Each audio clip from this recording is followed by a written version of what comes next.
अध्यात्म विज्ञान, नई दृष्टि, नई खोज। देखिए, सुनिए और समझिए।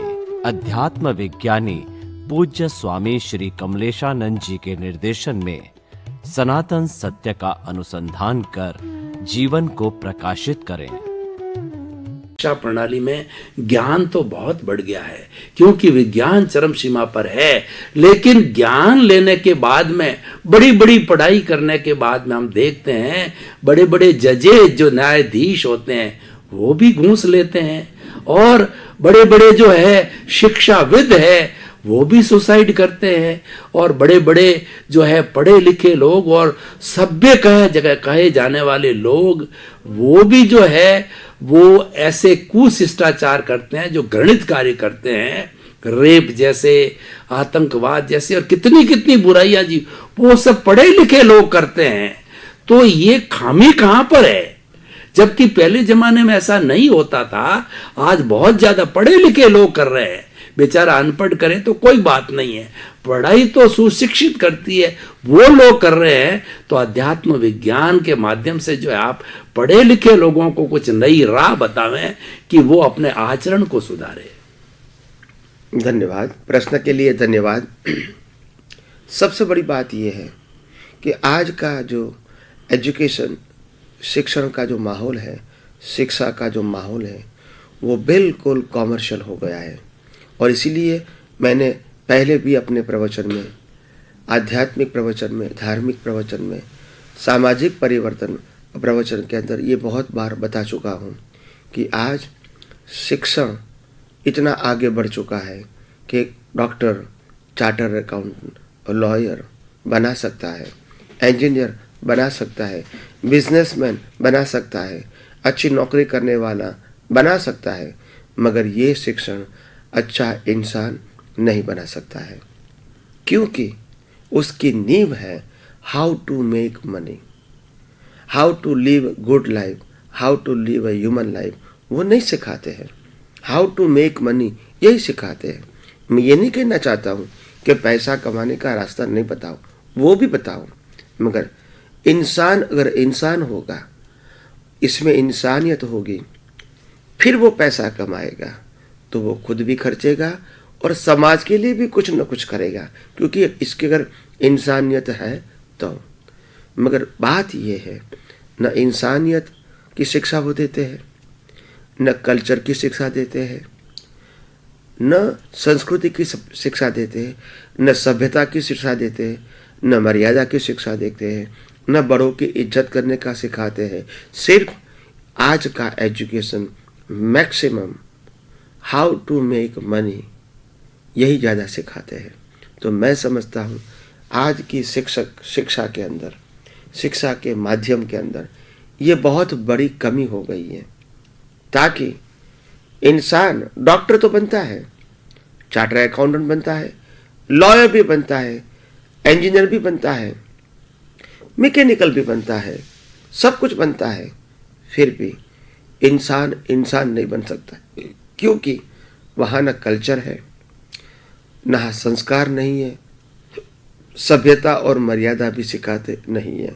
तो मैं समझता हूँ कम से कम एजुकेशन के साथ साथ राष्ट्र भावना, मानवता, बड़ों की इज्जत करना, और हमारे पास जो कुछ भी हमने पाया है मेहनत से, बुद्धि से, वो हम भी अपना यूज़ करें जीवन में, और औरों को भी बांटे।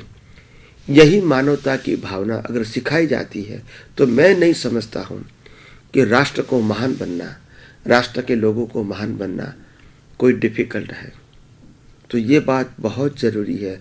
संस्कार, संस्कृति, सभ्यता, मर्यादा और मानवता, अगर ये बेस रहेगा, ये बेस के आगे एजुकेशन रहेगा, तो मैं समझता हूँ हमारा ये प्रयोग सफल रहेगा।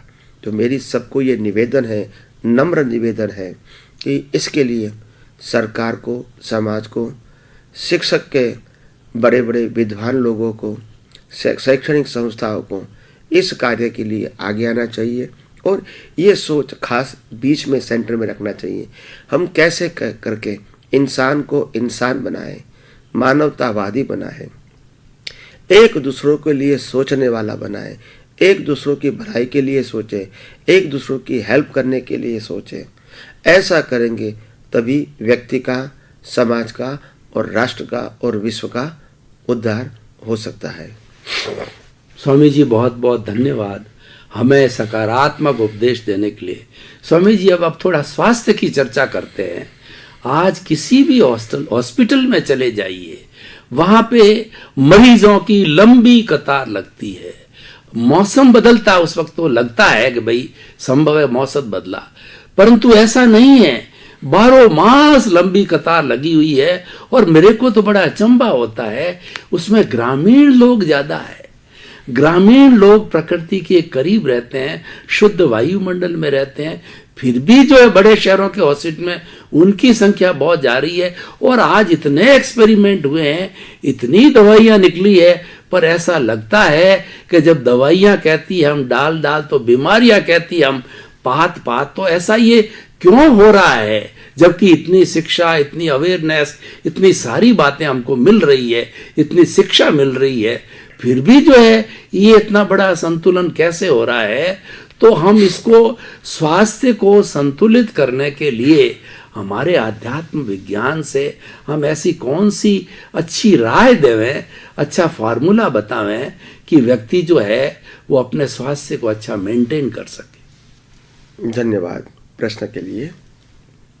देखो, सबसे बड़ी बात यह है, आज हमारा स्वास्थ्य वैसे ओवरऑल बिगड़ रहा है। व्यवहार से तो बोल सकते हैं कि लोगों का आयुष्य पहले से ज़्यादा बढ़ा है, क्योंकि सुविधा बढ़ी है, खाना पीना बढ़ा है और मेडिकल फील्ड में ज़्यादातर तरक्की होने के नाते लोगों का आयुष्य की लंबाई तो बढ़ी है, उसमें कोई शक नहीं है। स्टैटिस्टिकल फिगर करेक्ट है, मैं उसमें शक नहीं करना चाहता हूँ।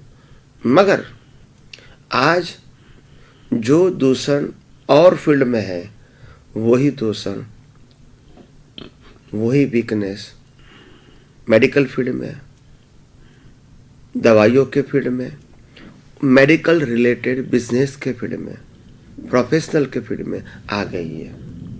यही कॉमन बीमारी है।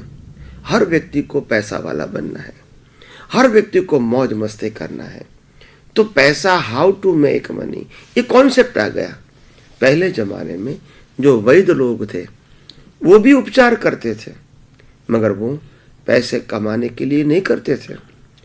लोगों की स्वास्थ्य अच्छी बने और बिना पैसा, बिना दवाइयाँ बने, यही सोच के साथ वो उपचार करने का प्रयास करते थे, क्योंकि वो समझते थे मेरे को कुदरत ने ये विद्या दिया है, शिक्षा दिया है, ज्ञान दिया है, तो मैं ज्ञान का उपयोग सिर्फ पैसे की कमाई के लिए नहीं करूं, मगर लोगों की भलाई के लिए ये ज्ञान को मैं बांटूंगा, तो मेरा जीवन, खाना पीना तो अपने आप चलेगा। इतना तो लक्ष्मी मेरे को मिल जाएगी। मगर लक्ष्मी ही मेरा मकसद नहीं था। लोगों की भलाई कम पैसे से, कम दवाइयाँ से और सच्चाई बताने की जो हिम्मत थी, इससे हो सकती है। मगर आज हर जगह पे कॉमर्शियल हो गया। डॉक्टर भी सुनने लगे, मैं जितना ज़्यादा ऑपरेशन करूँगा इतना ज़्यादा पैसा मेरे को मिलेगा। क्यों ज़्यादा ऑपरेशन करूँगा? पैसा मिलने के लिए। पैसा कैसा मिलेगा? ज़रूरत नहीं तो भी ऑपरेशन करूँगा तो ऑपरेशन का पैसा मिलेगा। पेशेंट वहाँ रहेंगे तो मेरी हॉस्पिटल का जो बेड है उसका पैसा मिलेगा। उसके बाद मरीज के रिलेटेड एक्सरे मशीन होता है, ब्लड टेस्ट होता है, यूरिन टेस्ट होता है, जितने टेस्ट करवाते हैं वो सब बिजनेस के अंदर सबका कमीशन होता है। यानी सोच वही है, how to make money, how to help the other people. वो सोच धीरे धीरे नष्ट और भ्रष्ट हो रही है। तो मैं समझता हूँ हर फील्ड के अंदर लोगों की सोच को बदलने की बहुत ज़रूरत है, और सोच बदलेंगे तभी समाज बदलेगा। क्योंकि डॉक्टर भी तो इंसान है, पेशेंट भी तो इंसान है। डॉक्टर रिलेटेड जो भी बिजनेस करने वाले हैं, मेडिकल फील्ड होता है और सर्विसेज, एक्सरे वगैरह का, तो सभी फील्ड के अंदर यही गलत सोच होने के नाते, हाउ टू मेक मनी, ये गलत सोच होने के नाते न खुद का उद्धार होता है, न समाज का उद्धार होता है। तो मैं समझता हूँ विचार क्रांति अभियान से लोगों की सोच बदलना है, लोगों में मानवता जगाना है, और मानव होके हम एक मानव दूसरे मानव को किस प्रकार से हेल्प कर सकते हैं। इसमें पैसे का माध्यम ज़्यादा नहीं होना चाहिए। पैसा जीवन जीने के लिए होना चाहिए, व्यवहार चलाने के लिए होना चाहिए, संस्था हॉस्पिटल चलाने के लिए होना चाहिए। वो मैं मना नहीं करता हूँ, मगर इतना पैसा मत कमाओ ताकि हमको पैसे के लिए आयोजन करना पड़े और वो पैसा मौज शौक में हम खर्च करके खुद के ही शरीर को, खुद के ही विचार को, खुद के ही परिवार को भ्रष्ट कर दे, नष्ट कर दे, और वही पैसा और वही हमारा जीवन दूसरा व्यक्ति देखेंगे तो वो भी प्रेरणा लेंगे, मैं भी ऐसा करूं पैसा वाला। तो ये संदेशा बहुत गलत है, और इसीलिए विचार क्रांति अभियान हमारे सबके लिए, चाहे फील्ड कोई भी, चाहे एजुकेशन फील्ड है, मेडिकल फील्ड है, मैन्युफैक्चरिंग फील्ड है, सर्विसेज फील्ड है, राष्ट्रीय नेता का फील्ड है, पॉलिटिकल फील्ड है, और फिल्म इंडस्ट्रीज का फील्ड है। हर फील्ड के अंदर नैतिकता, ह्यूमैनिटी, कल्चर, संस्कृति, सभ्यता, मर्यादा, ह्यूमैनिटी, ये सब कुछ पाया के संस्कार सबके पास होना चाहिए, सबको मिलना चाहिए, सबको बांटना चाहिए, और उसी कार्य के लिए सबको एक दूसरे के लिए सहयोग भी करना चाहिए। तभी राष्ट्र निर्माण होगा, व्यक्ति का निर्माण होगा, विश्व का अच्छा निर्माण होगा। यही मेरी प्रार्थना और मेरी भावना है, और इसके लिए सब आगे आए, यही मेरी। स्वामी जी बहुत बहुत धन्यवाद।